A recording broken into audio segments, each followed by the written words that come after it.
I know nobody dies of town planning, but you know that we really do contribute to better communities, to a better environment, to a better economy.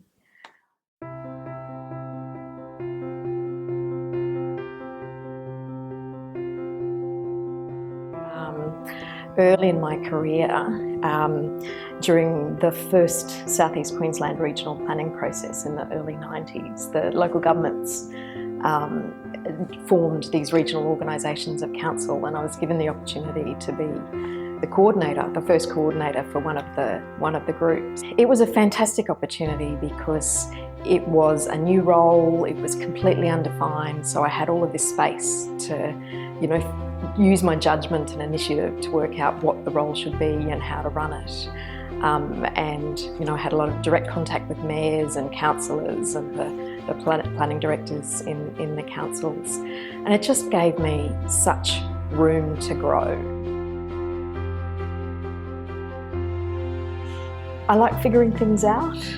I like puzzling through, the myriad of objectives that we have to balance, or the various stakeholders with different views, and all of the information that has to be brought together.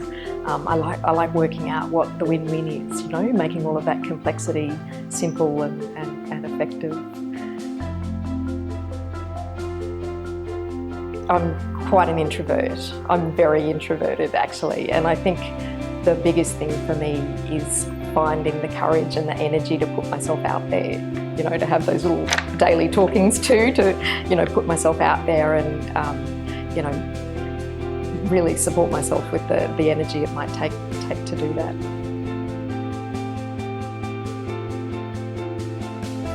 I have to say, I had an older sister, and while she wasn't a planner, in my teenage years and young adulthood, she really inspired me to think about things differently, not to accept, I think, what society's expectations or limitations might be for women. Really go for things and feel empowered to go for things.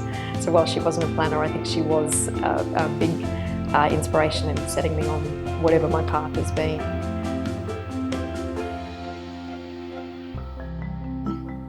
I think we're still facing the same sorts of issues, really, that we have for a long time, to be able to be seen and heard in equal numbers.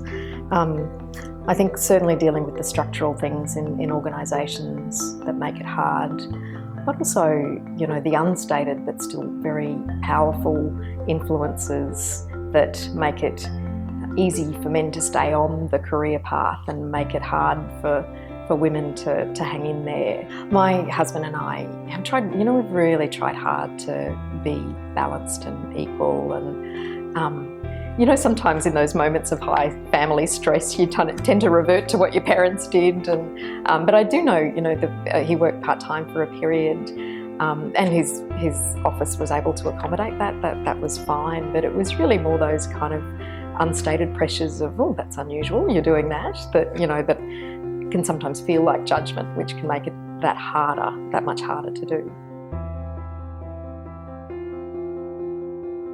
Overall, be brave and back yourself.